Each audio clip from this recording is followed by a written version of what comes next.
Let's talk crypto right now, and let's talk Bitcoin specifically. $42,000. What do you ascribe the move to? Yeah, Bitcoin is a free market asset, and I think one of the things people forget in finance is that markets are forward-looking. And so what we're seeing here is people are allocating to an asset that they believe is going to go up in the future, obviously. Things that will drive that are the Bitcoin ETF, but as people are allocating to this, 70% of the circulating supply of Bitcoin has not moved in a year.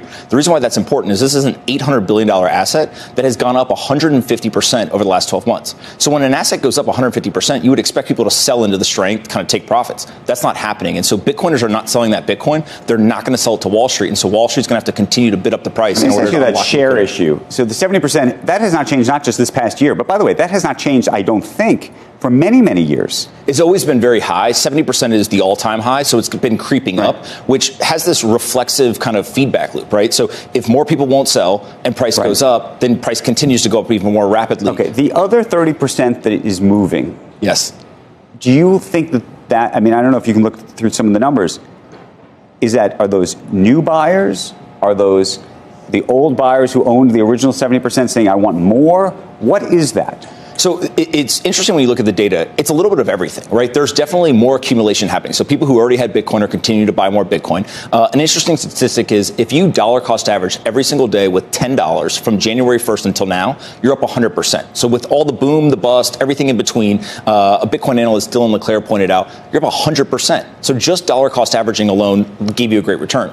Now, there's also this net new wave of capital coming in. So you have the institutions, but also you have a bunch of people sitting on the sidelines saying, well, if BlackRock wants Bitcoin, maybe I should buy some as well. And so that net new capital is definitely starting to come in, but I don't think we're actually going to see it until the gun goes off. Okay, but the real move, I think, seemed to happen as a function of this idea that the Federal Reserve, the new wisdom, whether it's conventional or otherwise, or right even, is that they're going to ultimately have to turn things around and lower interest rates sometime in 2024. Is that what you ascribe? I mean, there was the ETF piece, and everyone said, oh, over here, it's the ETF piece. And now everyone says, oh, no, it's actually this. Markets are forward-looking, and if you go back to 2021, Bitcoin started to fall as soon as the Fed started talking about we are going to cut rates. And so people were like, oh, wait a second, inflation is high in the summer of 2022. Why is Bitcoin falling? It's supposed to be this inflation hedge asset. But it was because Bitcoin and the holders saw what was going to happen. Same thing's happening right now. Bill Ackman's betting that interest rates are going to get cut in Q1. The market's pricing at 100% likelihood of an interest rate cut in Q2. Bitcoiners right now and people who want Bitcoin say it's going to happen even earlier. What is the share right now internationally of ownership of Bitcoin? Meaning, is it predominantly in the United States? Is it predominantly in China? If you were to make a pie chart of the ownership on a globe, what would that look like? So let's separate Bitcoin and hash rate. Hash rate, about 35% or so, is in the United States. When China banned mining, the United States was the big winner there. Right. Ownership's a little bit harder because there's so many wallets that we don't know exactly geographically where they are. But you can see capital flows. The United States and Asia seem to really be driving a lot of the capital flows right now. The European region is actually a little bit behind and not allocating nearly as much. And so I think that America is going to be a big winner in the Bitcoin and cryptocurrency race. We see companies being built here. Coinbase being a fantastic example, up 330% over the last year to date. And what we've watched is regulators have stepped in and they basically are slapping the wrist of anyone who is not operating within the American financial system. Michael Saylor, has had, I guess, down at 17,000. There were people that thought that he was going to get like a margin call or something. He's back now. I don't know how much he bought. Something like. How much? He's got 174,000 Bitcoin. He's up $2 billion on it. He made some weird comment the other day, and that was about what percentage of the global financial system, in his view, Bitcoin will represent at some point. And then he did some simple math and came out with some crazy number. What was it? I saw that. There's all kinds of numbers that fly. But it was like 5 to 10 million per coin or something was what he came up with. If Bitcoin just simply matches gold, it'd be $500,000. If it's $500,000, if it matches gold at $10 trillion. Now, if you continue to look at other assets it could eat into, if you have $1 today and you want to store wealth, you historically could have bought gold, you could have bought fine art, you could have bought all kinds of real estate, whatever. Hard asset. Young people are saying to themselves, I want to buy the hardest asset I can find, which tends to be Bitcoin. And it's liquid, and it is the best performing asset over the last 10 years. But it's not. But the Saylor question is how much of it becomes part of the quote unquote financial system, And is he suggesting that there has to be a payments element or an actual transaction on them? But he was saying gold. You weren't saying a payment. If it became part of the payment system, it could be much bigger. Well, but it also, if it became part of, I mean, this goes back to, can it really be part of the payment system and have and continue to increase? Because as we've discussed a million times, if it keeps increasing, nobody's ever going to use it to buy a pizza. Except there's that company we had on that uses just tiny little pieces of Bitcoin. Here's what I would say. Whenever to do it, and it doesn't matter the little minuscule variations on a daily basis. Whenever I talk to someone in private and they ask me about Bitcoin, I tell them it's very simple. If you think that the Federal Reserve and other central banks are going to have to print capital or print money in order to finance all of this debt, then you're going to want to be in something other than dollars. And you've got to get Andrew on board. You're still not on board. I have been curious. Are you more skeptical? From the beginning. But at 25,000, you were really. I was proudly early on my curiosity. There was a number you once said that if it hit, that you would think about buying it for your kids. $5,000. $5,000. Right. But at 25, you were really saying this is way too. Now it's 42. You got to eventually throw in the towel. What number where you'll say I believe in it? 100? Well, I just think it's because it's such a abstract concept that it's like a non-existent thing. Even though I know it's a thing for some people.